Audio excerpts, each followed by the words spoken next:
Welcome to Real Men Real Talk Live. If you missed last week's show, here's a little short clip. We both got emotional, and it wasn't, I can't speak for you, Richard, but I'll speak for myself. It wasn't, I don't believe those tears were coming from sadness.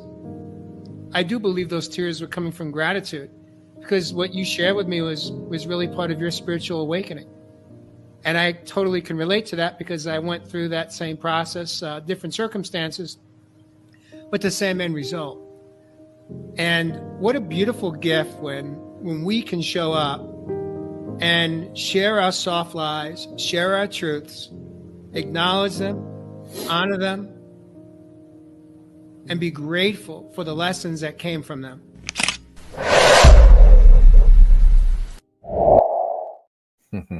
Beautiful, Jay the Roth, man. We're going to miss you tonight, but this week, my brothers and sisters, we're going in from you being hocus and pocus to getting you more in focused. Real Men Real Talk Live.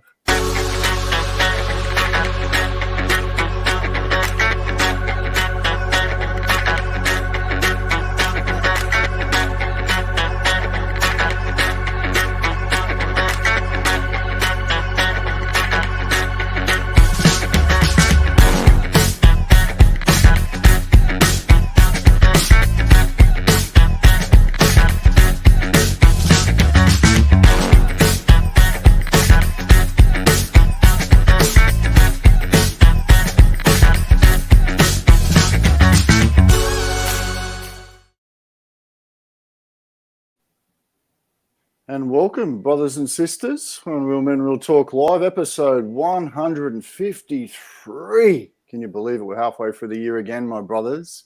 Sorely missed tonight, as you can probably see. Our man, Jay the Roth Man, the host with the most, unfortunately can't be with us, but always in spirit and with that beautiful reel at the start.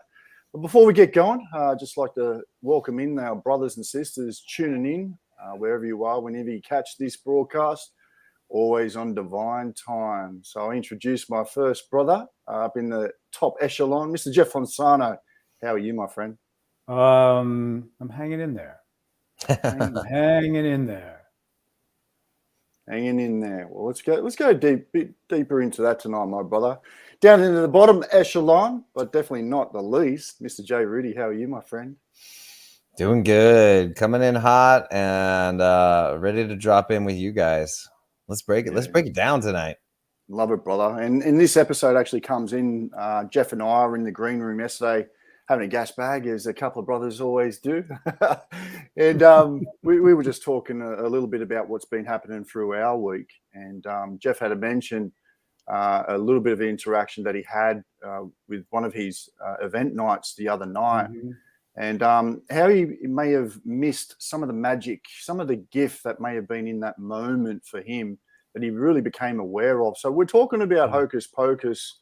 Are you in focus tonight? And Jeff, you're in the top echelon tonight, my friend. I would love you to share some of that story to get us straight off the start, my brother. Yeah. It's always so interesting how we come about these topics. We basically go around and say, did something come up for you this week? What's happening in your life? Anything significant? And something did. So I had a book event here in Nashville at Parnassus Books, the biggest bookstore in Nashville, on Tuesday night. And it was wonderful. And a whole bunch of people came. And at the end of it, when it was over, and I was driving home, I started thinking about the people who weren't there, the people who said they were going to be there but didn't show up, and I started to feel really sad. But I started to focus on that, on all the people who weren't there, and this wave of sadness came about. And I came home and I decompressed for a while, and then went to bed and had that sadness go to bed with me that night. So I was just with it. The next morning I woke up, and in my meditations, I asked the question, what is this? What is this sadness? What's going on? What's happening right now? And then it hit me. And this is something in my life that has been, I'm going to be 65 years old on Saturday. For most of my life, I've done a wonderful job through the programming and conditioning of probably my mother of focusing on what isn't in my life. Mm. Mm.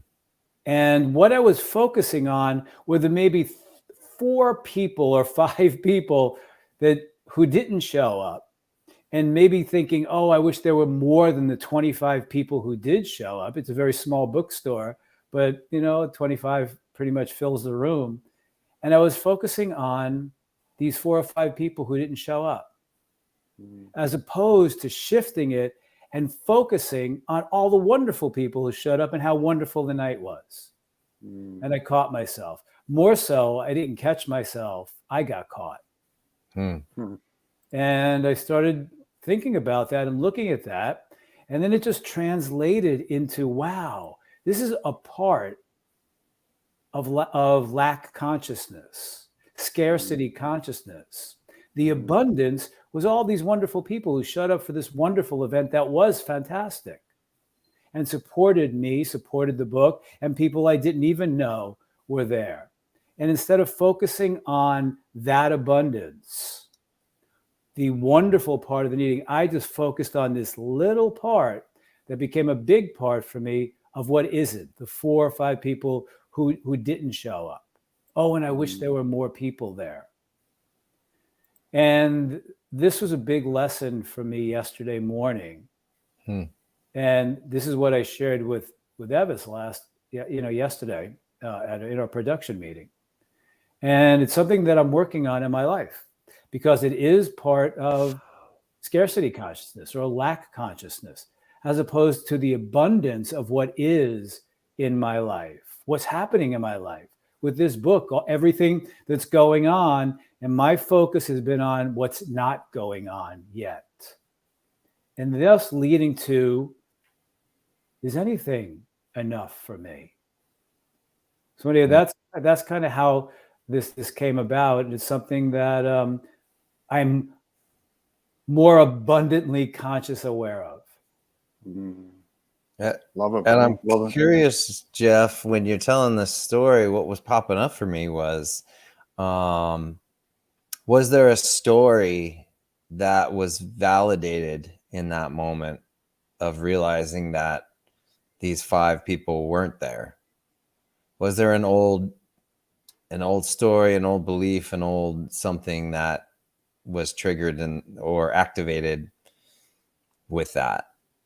Another good question from Josh Richer. He got me last week too.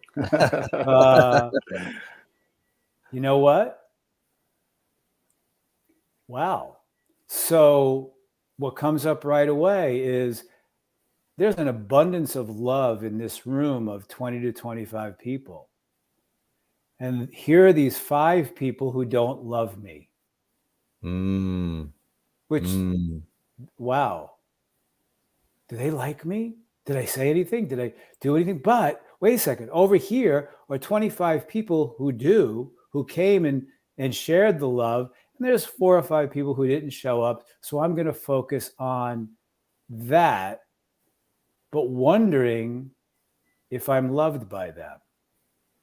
Wow, interesting. That's what just popped up for me. Beautiful awareness. And not receiving the love from all those wonderful people who were there. It's a paradigm in my life that needs to really break. Man, your adventure just keeps getting better, Jeff. Jay Riddy, you're the brain guy, as we quote you on this show. What do you think, like when we get ourselves in these positions, particularly, maybe missing that gift in the present moment? Really? Why is it that we tend to go in what they call in, I guess, Eastern philosophies, the monkey mind? Right? The spinning mind. God, I battled it for so long. Still do. It's an ongoing, right? The mind doesn't stop. The brain doesn't quit. It's I don't know the answer in this moment. Ev, what are your thoughts? What do you Well, look, when we were having a bit of a yarn about it, Jeff, you know, what really came up for me is that, you know, it was one of the lessons that I shared actually last week too, you know, being able to pay attention to life because we are constantly learning, or hopefully we are. And so, you know, you obviously didn't miss the gift of the lesson in this because you've actually became aware of the blind spot within a day or two. Sure. So Yeah. there's magic from that. But when I talk about the monkey mind, you know, why are we scanning and not being in that present moment? You know, we're particularly with the monkey mind thinking of something in the future, which can cause that anxiety, or we can, you know, regretting about something that we didn't do in the past, which we mentioned about Jeff, which Jeff could really have gone into, you know, regret, bit of guilt, because he wasn't present in the moment with those other brothers and sisters that did attend. So for me, this game's all about being mindful. And I just noticed out there, one of the sisters mentioned that, you know, I'm present. Yeah. Present in the moment. Exactly. You know? Mindfulness should be practiced every day. And it was funny, actually. I just went for a bit of a hit out this morning to get the lungs pumping. I looked around the gym, man, and I don't know if it's like across the other side of the pond where you guys are. And, you know, people's heads are down like this. They're into this cell phone. Their heads are down. They're not aware of their outside environment. So this does take practice daily. And I'm sure as we go into tonight's talk, I was nearly going to say tonight's session, tonight's chat, I think we've got to have a really big talk about what technology actually is doing to the monkey mind as well. Because we are being overstimulated. The mind is being bombarded with ideas, concepts, and information. No wonder the monkey mind is running rampant. Yeah. So that was my little take on the monkey mind. And that's no disrespect, Jeff.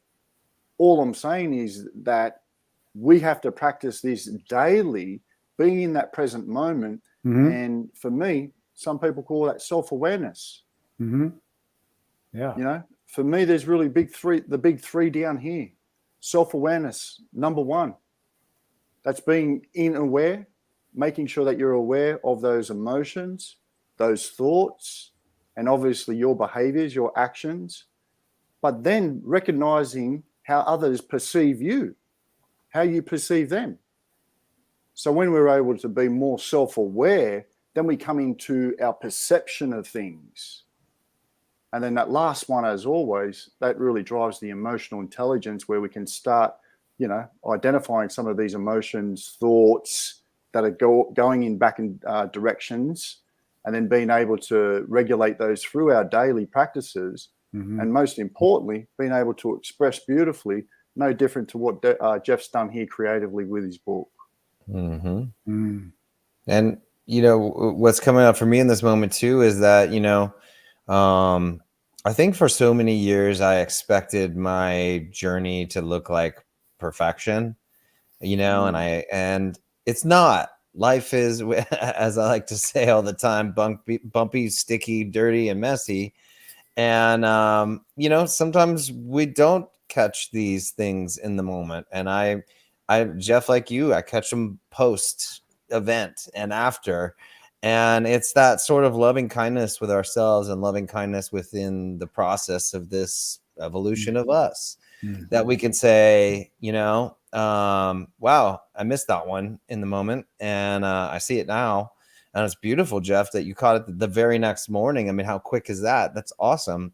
And to take that gift, that nugget, like you're doing and going and using it as another tool for awareness of self. And, you know, we can't always catch it beforehand, and sometimes we catch these things after, and that's okay too. There is no perfect in this, and it just is a constant evolution and self-realization as we kind of cruise along on this rock. But beautiful work catching you the next morning. It's amazing, Jeff. Yeah, the questions for me was, okay, this was a really cool night. I mean, there was some people who were in the book showed up, and other people who I came, and I was wondering why I was feeling after this wonderful night and seeing people I haven't seen in a while who just came to support it and purchase books and all that good stuff.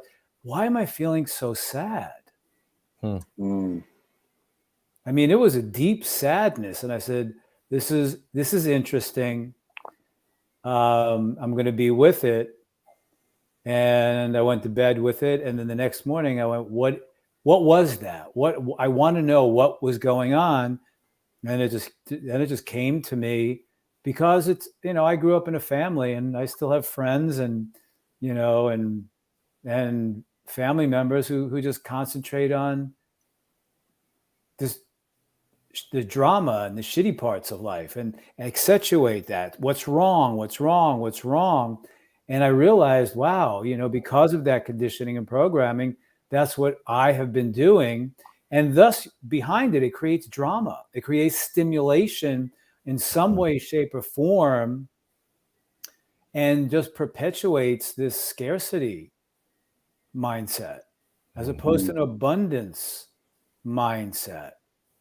That was what really, and that's what I shared with Ev yesterday. That actually came out when I was talking with Ev yesterday. It's like, wow, this is a part of abundance and scarcity. This is part of the difference between looking at life as with what is, or in abundance, or looking at life in lack and scarcity. And that was a big part of this. And I went, wow, this is important. Still an ongoing program, brother. But you can see how that crosses over different areas within your life then. Because I remember you even talking about it through, when we done the money show as well, cost of living. So you can see how these programs, they run on different levels. Yes. And, we talked about yesterday, I'll just address one of the comments out there, because one of the young ladies asked what yarn means. Well, on the other side of the pond here in the land down under, yarn to us means conversation. So that's what we mean when we talk about yarn. So when we were having a yarn yesterday, Jeff, we were talking about, again, being able to fall back into gratitude for those people and those beautiful interpersonal relationships that we do have. Yeah. No, not the ones that we don't. Like, we've got to ask ourselves the questions: why do we want to try and get these people into our lives that may not even serve our own purpose? What is it about ourselves? What is it about that survival program that we need to dig deeper into asking ourselves that we need to have these people within our lives? And it could be, going back to validation. It could be, just wanting to be loved. I was going to say that. Yeah. You're going to say that, Jeff? Yeah. Well, I think it comes down to receiving love. Yeah. It really does. It really, that's one other thing that came up for me yesterday morning and during the day today. I was like, wow, was I present to receive that love on Tuesday night? It's another part of opening our hearts to receive love from who is giving it to us, as opposed to chasing after where it's unavailable and they're not giving it to us. It's that Seinfeld where Jerry was dating this woman and hated George, and he was so adamant to get her to like him that he goes, "I'm making this my life mission." and even dumped the relationship because he was trying to get this woman who despised him to like him. I mean, just think about chasing after that. And then and the metaphor was he was dating a woman who was crazy about him, and he was so fixed on something, that person who didn't like him, and he dumped the person who did like him. So Yeah. where are we paying attention in our lives? To those who care about us, those who love us? Or are we chasing after who doesn't, who's unavailable, who can't? Because if we're doing that, there's still a part of us that has a challenge of opening our hearts and being present to receive love and move through those feelings and the fears of doing that. Because what I have found, that if we're chasing after what is unavailable, that is simply a dramatic stimulation to our nervous system. Mm-hmm. Say that again, Jeff. It's a dramatic stimulation to our nervous system. If Cool. we were to open our hearts to who and what is available, who are there to love us, who want to love us, who show us, there's really no drama to that. So there's really no stimulation to our nervous system with that. It's a stimulation within our heart. Our heart opens to receive love. There's really no drama to that. But chasing after what love, chasing after what's unavailable, trying to get others to love us who aren't, who don't want to, and then constantly looking at the negative or the lack of, or the scarcity of, is all about creating drama within us. And then keeping that drama open, which is an artificial stimulus to our nervous system. Mm-hmm. Mm-hmm. Jeff I'm the poster boy for that. Yeah. But it's so true, Jeff. I mean, I did the same thing, you know, not in relationships, but work with my startup, where I was always striving towards the future and a goal and something I didn't have. And that was always my focus, was focusing on, working towards what I didn't have. And the cars, the things, the stuff, the houses, and all of that came with the success that I was striving, working so hard for, that I didn't stop and look around at what I did have around me. And it puts you in, and it's a pattern, right? You know, all of these are just mental patterns. And, you know, I didn't know at the time I had any control over that. And slowly over the course of years, it got more negative and more negative, where I was focusing on all the stuff I didn't have, what people weren't doing for me that I was expecting. And it was like, it became this vicious cycle of just this deep negativity that started to put this filter on my whole life, right? And I wasn't noticing the stuff I had. I mean, health, security. I was, you know, in a good place, and I did have my needs met, and I did have people around that loved and cared about me. But like you said, I didn't see it because I was too focused on what I didn't have. Exactly. And I mean, Ev, you called it out early. I mean, the antidote to that for me was gratitude. And just stopping and noticing even the tiny, I mean, here in Southern California, it's sunny almost every day. And I finally like walked outside and looked up, and I was like, oh my gosh, it's a beautiful morning.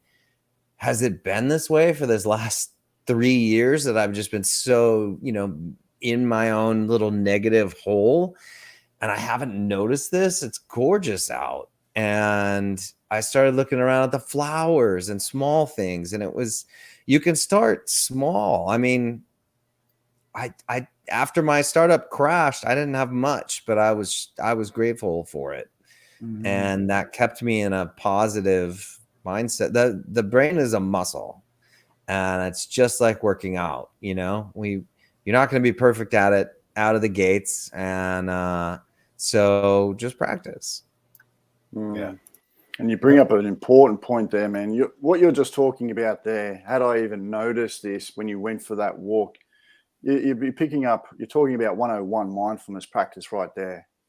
You know, I think where people get it twisted a lot as well, you know, like trying to understand whether meditation and mindfulness are the same thing. Well, they're not.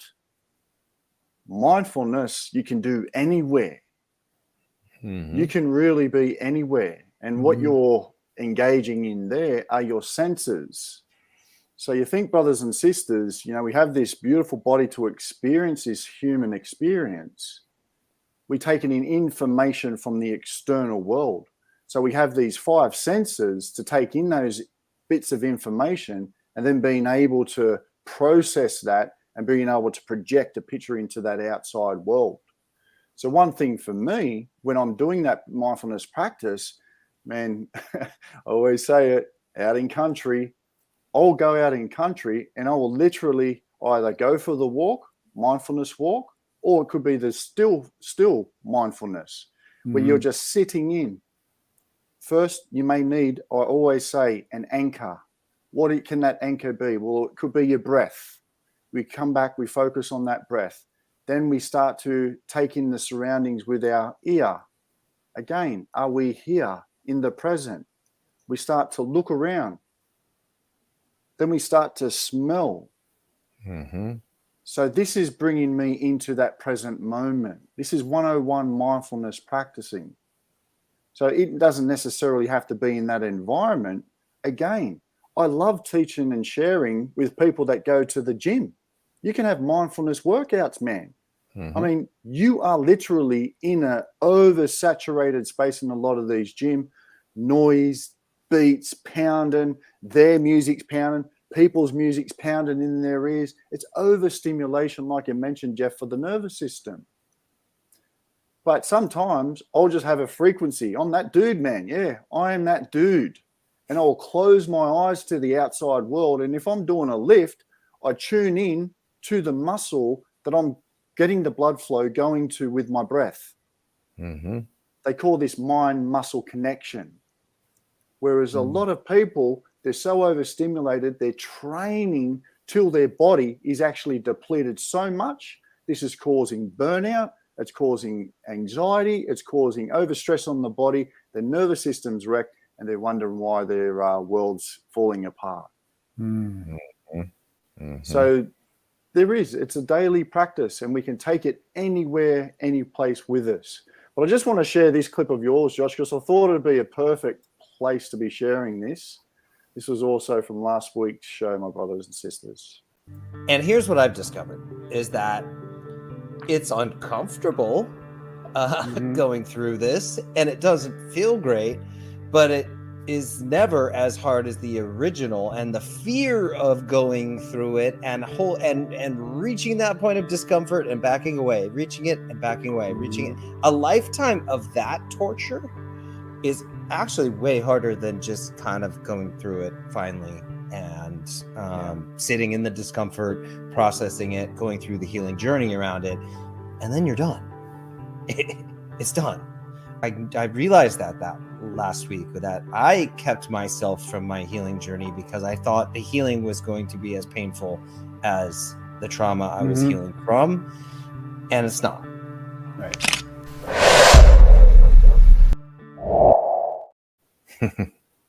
Another good hard truth there, my brother. And I wanted to share that because we're talking about focusing on certain things. Jeff, how much do you think, I mean, we've even just tied on a little bit tonight, how much do you think trauma plays a part in people being hocus pocus and not being in focus in the present moment?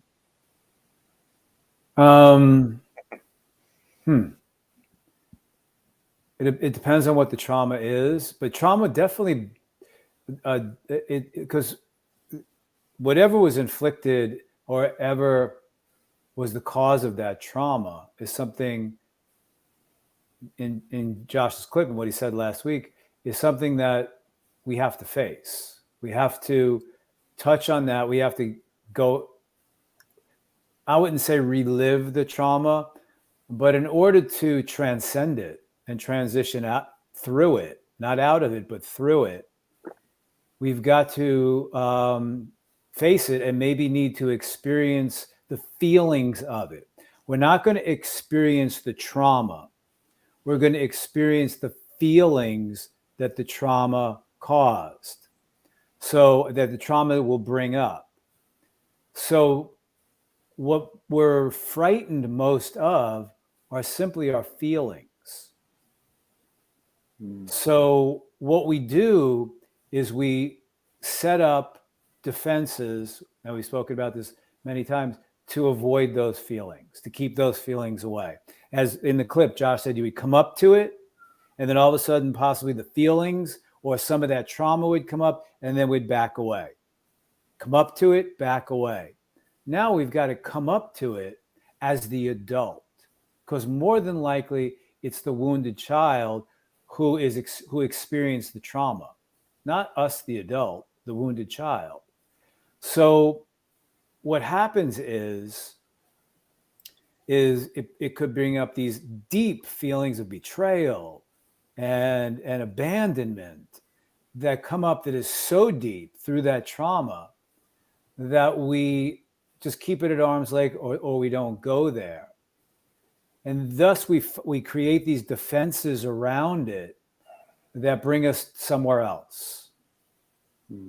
And then what that does is then we more than likely are not going to be able to experience the fulfillment of life. What we're going to be doing is remaining in the cycle, and that is enforced by the behaviors of avoiding those feelings that the trauma created.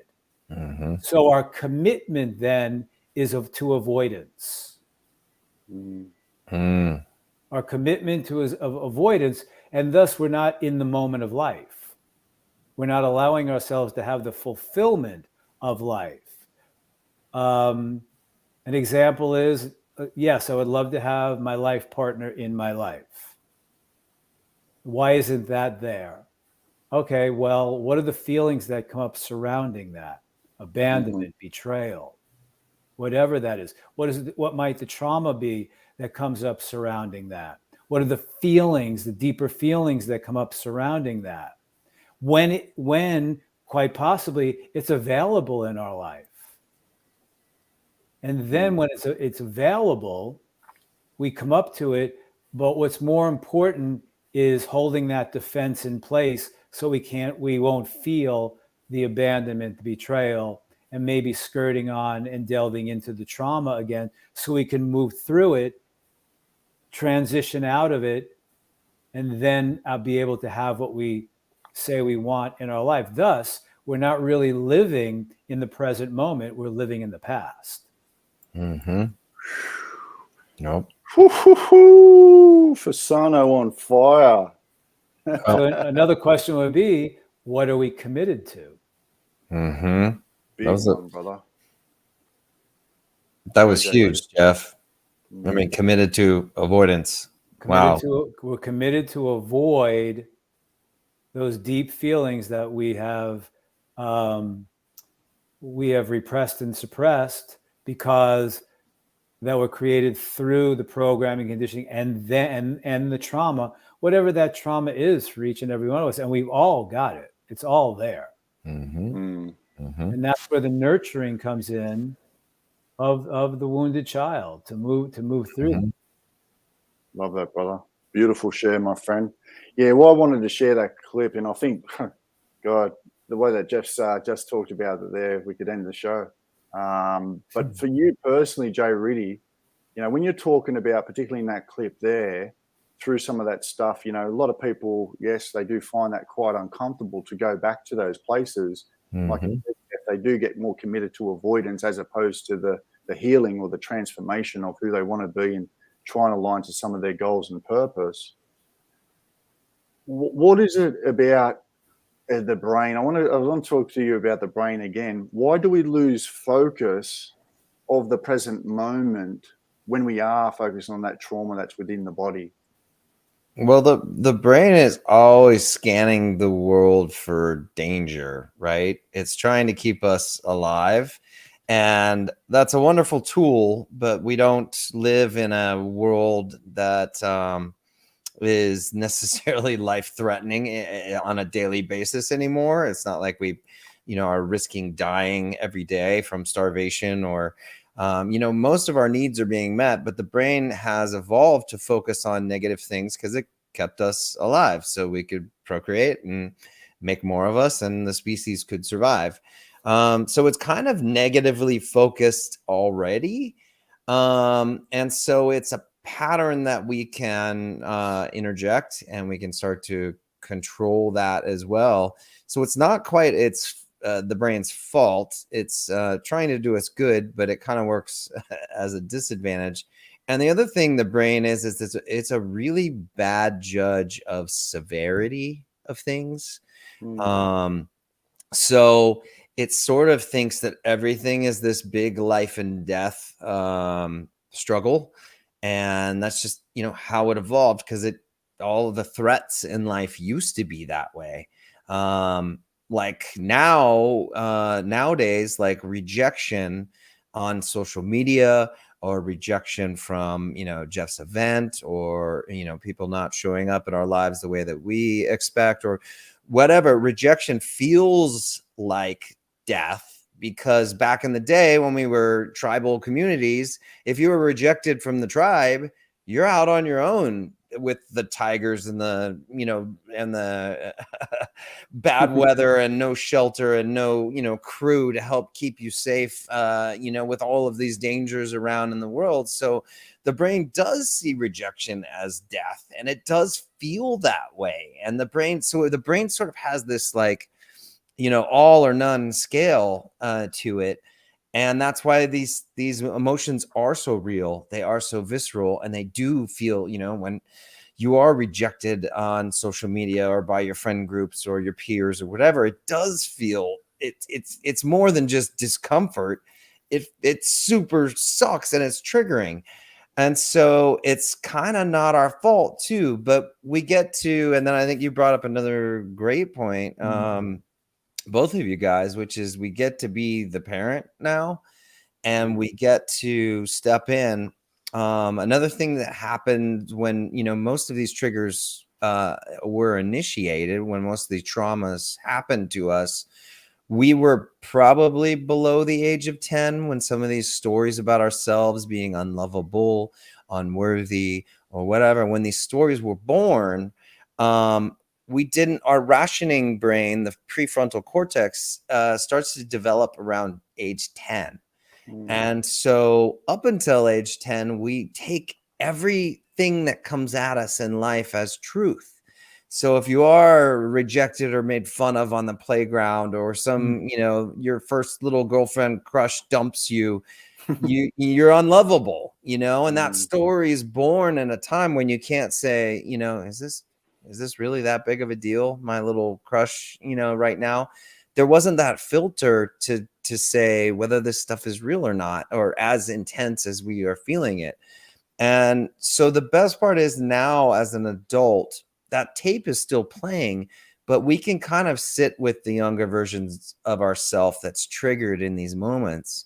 Like Jeff sat with himself and said, wow, Jeff, you were, beautifully policing your mind in that tape, that loop that was playing. And we can sit with the younger versions of ourselves and say, with this now rationing part of our brain, we can say, look, is this story really true?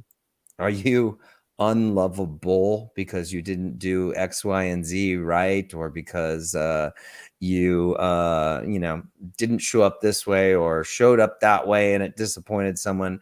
Does that story really hold weight?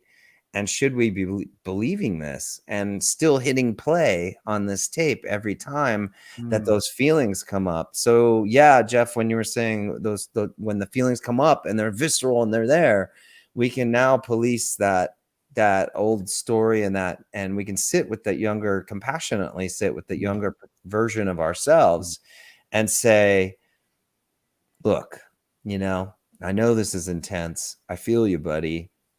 I know it feels like that time on the playground when you were last picked for dodgeball, or when when the girl that you had the hots for went for the other guy.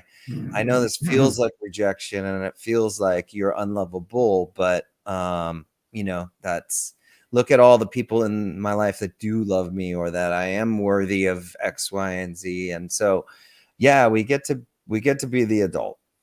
and remind that child self. Beautiful, brother.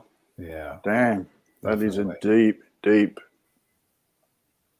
definition of all that, my friend. You've hit it right on the head. You know, the way that brain is constantly scanning to be, I guess. Sorry, Jeff. So no. What Josh said. Yeah. The brain is constantly scanning for danger. Constantly scanning. Yeah. So it's just trying to keep us safe and secure, like we've always talked about. Yeah. I'm going to flip the script here, because what I've started to see, you know, going out in social gatherings and different environments, and as I've mentioned in previous shows before, you know, with how on a cellular level, the first thing obviously that they're resonating with is the environment they're in. I guess after those last few years when we went through the pandemic side of things, when a lot of people went back into certain social environments, whether it be work, whether it be, you know, on a social outing or gathering, I've seen a lot of social awkwardness, and a lot of people aren't being present in conversation. Like I'm literally having even people, you know, oh, one sec, mate, just gotta say, pull away during mid-conversation, taking a call on me. How can we bring into some of these aspects of mindfulness when we're going into these particular different aspects within the environments that we're going into now? You know, Ev, that was a great illustration. I must admit. And you know what was so good about that? I thought you were actually getting a call. Wow. See, my man? Literally, exactly. That's why it was so good, because we live in an age where people are scattered. Yeah. What a word. That's it.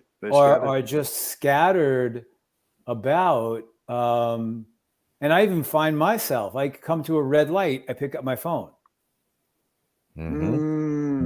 Wow. And I catch myself. The other day I left and left my phone home. And on purpose? No. No, okay. I got out, had to go get something really quick, and I didn't have my phone with me. And I started driving away, and I realized my phone wasn't there, and I laughed.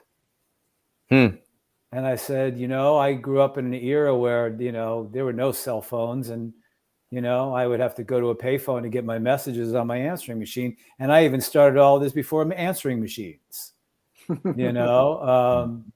So it was really interesting. And we live in a society now where it's the focus on your conversation with someone. Are you really focused and present in that conversation with someone?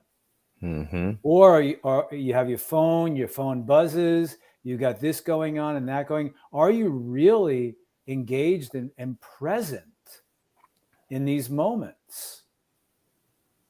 And it was so great that I forgot my phone that day, because I forgot where I was going, I was more focused and engaged because I didn't have that thing in my back pocket.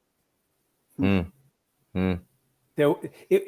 is such a huge part of our lives, because I still look at it as a phone, but man, it is an all world, everything piece of survival that people have. And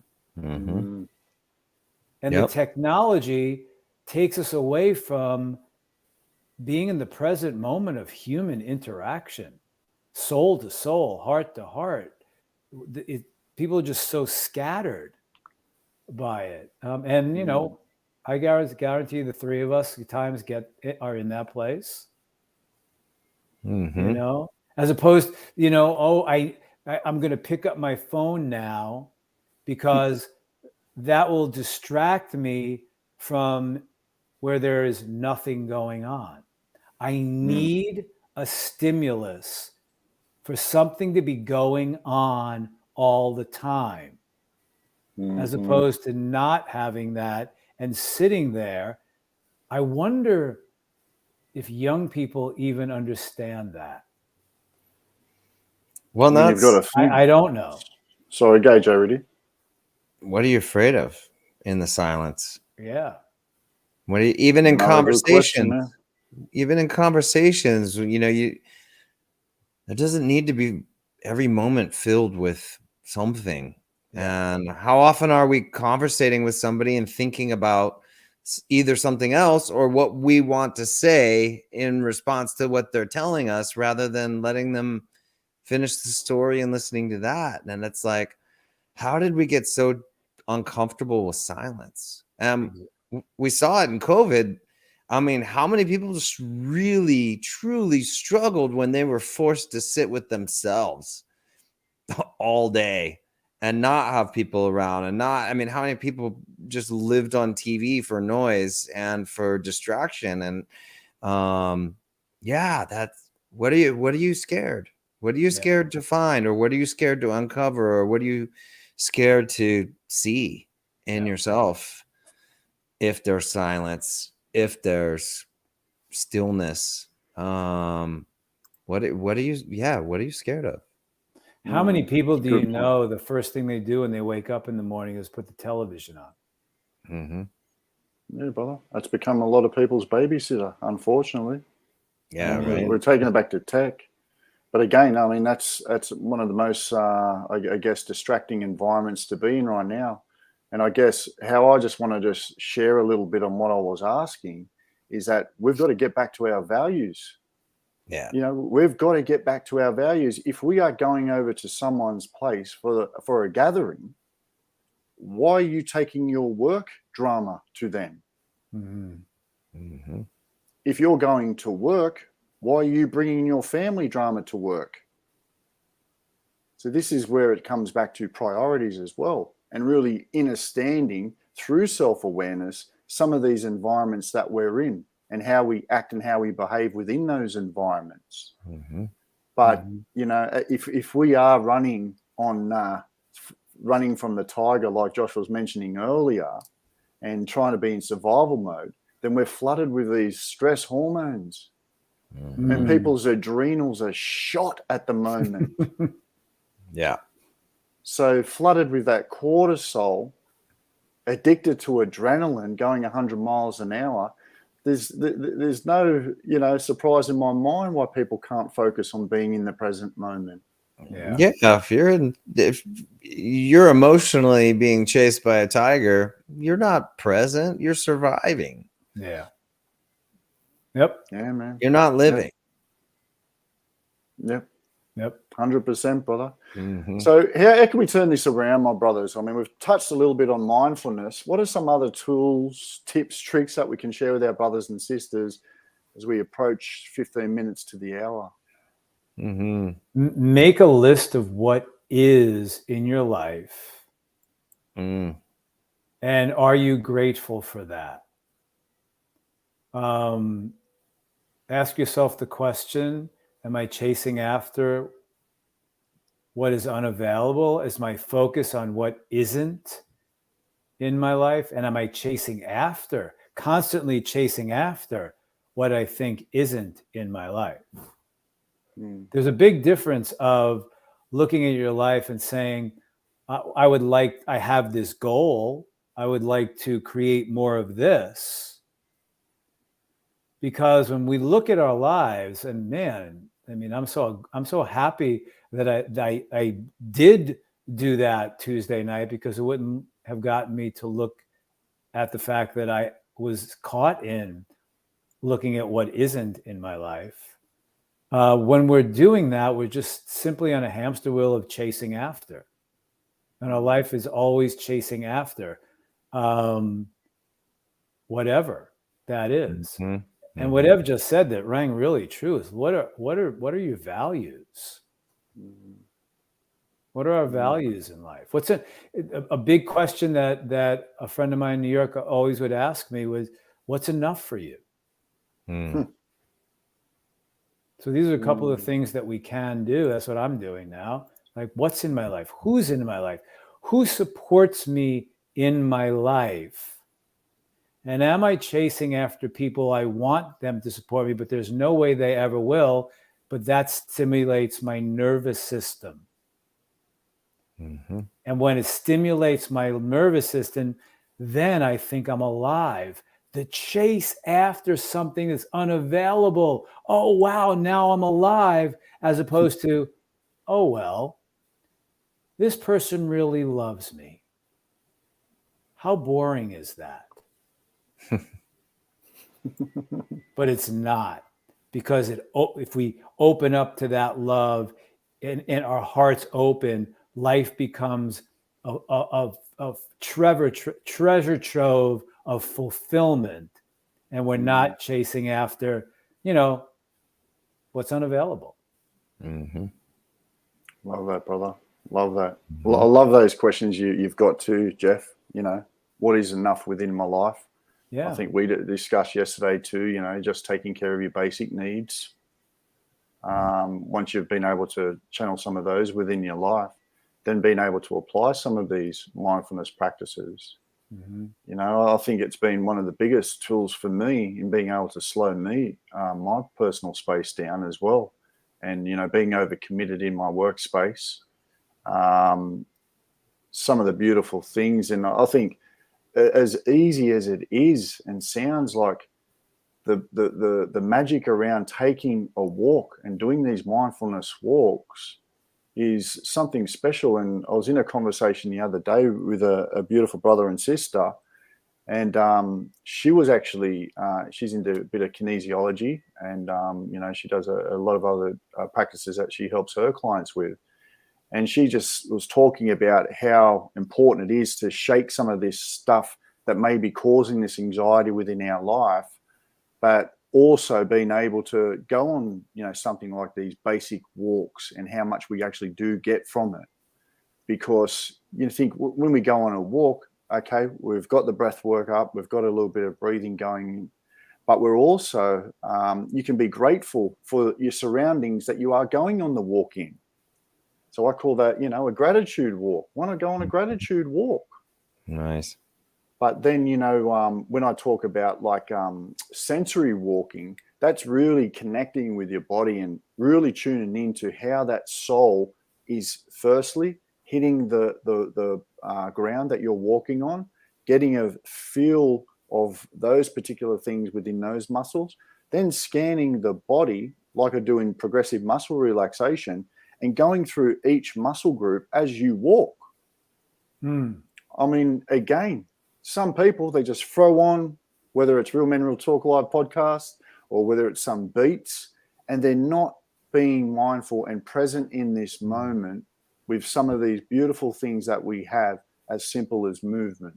Mm-hmm. So I think mindfulness comes in a lot of different ways, Jeff. What were you I going to say, I have a question for you, Ev. Because I bodybuilded, I pounded weights for 20 years. Mm-hmm. And I was the type of I could never put earphones in and listen to music, because it would distract me from what I was doing. And you just hit it, and I never realized it. But if I was working biceps, I would close my eyes. People would ask me, why are you not looking in the mirror? I would close my eyes, and I would have the dumbbell, and I would focus my energy on that area and just be with it and feel the workout. How can you do that when you've got music blasting in your ears? I never understood that. And I could never do that. And it's not about bodybuilding, folks. What it is, as Ev just said, even in a walk, the mindfulness of being in tune with our body. Boom. The mindfulness of being in tune with the person next to us. The mindfulness of being in tune with what's going on in nature, or even just in your breath as you're walking. I like, even when I go on my hikes and my walks, I can't do it with music. I'm just I'm distracted. It's another part of distracting. And yeah. Love it, brother. Yeah. I love it. And the last part of that mindfulness and that focus is that we can be mindful with our thoughts, and we can be mindful with what our brain is doing, and we can stop ourselves in those moments of freak out and say, you know, a practice that I used and I wrote about in my book was a simple practice called I am safe. And it's like when I was in trigger moments, I'd stop and be present with those feelings and go, wow, this is really uncomfortable. I'm freaking out, you know, in a big moment of the story in my book was when I bombed a pitch, huge tech pitch up at Stanford.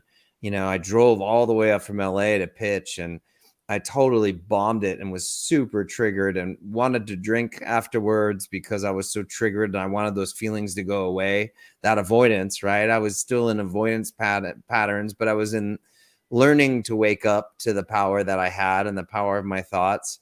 And I stopped myself in that moment and I said, okay, I went out and sat in the car and I was like, is your life in danger right now? No. Are you being chased by a tiger? No. Is this uncomfortable? Sure. But are you safe? Are all your needs met? Are you, you know, and I was like, I am safe. And then I, you know, the feelings that come up again and I'd go, are you safe in this moment? Are you safe? I'm safe. I'm safe. And then 5 minutes or less than 5 minutes later, the feelings came up again because I thought about how, you know, my mind went back to, but you just bombed this pitch, and then that rush of rejection and all of that. And I'm like, are you safe? And I had to do it probably, you know, 36 times that night and pull myself out of that trigger moment every time my brain would try and go back to it. And, but wow. Are you safe in this moment? Are you safe? And that's a way to quiet the monkey mind. And again, it's a practice, and it used to take me dozens of time in the beginning, and now I can kind of, you know, I'm a little bit stronger at, you know, controlling my mind and redirecting my thoughts. But yeah, that's the last tool that I'll share is I love that. I love beautiful, that. brother. Yeah, man, I love that. There's going to be, before we do our takeaways tonight, brother, can you believe we're approaching the hour? But so fast. There's 3 questions that I would just even, you know, get our brothers and sisters out there, whatever time you're watching this at, that we've actually asked tonight that we could all ask ourselves in this moment. And the 3 questions that I've picked up is, am I safe? Which Josh just mentioned. Jeff mentioned earlier, what am I committed to? I think is really powerful. And what was the third one, brothers? Am I loved? Am I loved? There was something else. There was another one in there. Jeff, do you remember? What's enough for me? No. What am I grateful for? What am I grateful for? Yeah. Right. For Always sure. comes back to that gratitude for me. Yeah.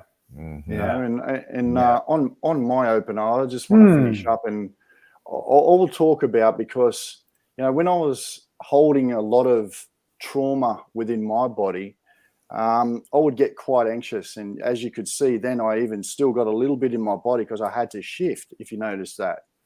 But because I've become so aware and so connected to my body and where the trauma still is and what I need to do to be able to release some of those emotions, that, believe me, brothers and sisters, this is always a journey. It's always a process. But the process is the magic. It's really the magic about all of it. Enjoying that journey. Many of us, unfortunately, we aren't in the moment, in the present, to receive that gift of this process. So my question is to ask you, my brothers and sisters, are you really being in the present moment to actually see this gift of life itself? You know, when I was carrying this trauma around at a deeper level, I knew exercise was going to help me through that. I became aware that the body, by the time I turned 30, had become the subconscious mind. I knew that my body can't travel back and forward through time. It can't go back into the past. It can't go back into the future. But your mind can. And so when I started to integrate mindfulness, meditation, I was able to slow down the thoughts that were recycling the emotions that were kept getting regurgitated within my body. So these days, that's why I'm so passionate about really, I guess, sharing exercise with movement with so many people, because I truly do think exercise is the discipline of the body and mindfulness is the discipline of the mind. And when we can actually give those two, whether exercise like we've talked about tonight, basic walking, or whether it's some sort of movement, but when we can actually practice those daily with our mindfulness practices, then my brothers and sisters, we're going to really enjoy and be grateful for this present moment, whether it's so-called negative or whether it's so-called positive. We accept all of it. And so I just want to finish on a quote by a brother by the name of Dan Millman. I think have you seen Peaceful Warrior? Yeah. And he mentions, where are you? He says, here. He says, what time is it? He says, now. He says, what are you? And he says, this moment. And I've always lived by that, my brothers and sisters. Yeah. Always lived by that. Wow. Jeff Fonsano. Yeah. Couple of minutes, my brother. You want to break it down and give us a takeaway for our brothers and sisters? I think you just did. I think that was it. Yeah. I think Ev, you just I couldn't go. I mean, that was so perfect. Where are you? Here. What time is it? Now. Now. And who am I? Who am I? This moment. I mean, beautiful quote, man. I've got it in my room. I wake up to it every day. I mean, we were talking about being in the present moment. What 3 great answers, like, what time is it now? But not only being in the present moment, but being the moment. The moment. Oof. Say that again, brother. Okay. Say that again, brother. Really. Right? Come on. Being, I mean, that's all we are, right? We are all, this is all we have is right now. Yep. Say it again, brother. This is all we have. Be the moment. Not only don't just be in the moment. Don't be thinking about the moment. Don't be regretting the past moment. Be this moment. Yeah. Wow. Well, my brothers. Love that, Ev. We can keep going because I can now things are popping up within me, but we're at that time. We might save for another show then, my brothers. Jay, Riddy, have you got any last minute takeaways for our brothers and sisters? You're all good? I love you guys. Always love sharing space. That was good. Much love. Nice deep dive. Jay, Laroff, man, we missed you tonight, my brother. And our fearless leader. We miss our fearless leader tonight. Absolutely. 100%. But no doubt he'll be back with us next week. And as always, our brothers and sisters who've been tuning in out there, if you share it out in the communities, into your own social platforms, we'd be much appreciative and grateful for your moment that you shared with us tonight. On Hocus and Pocus, how are you now more in focus? On Real Man, Real Talk, Live.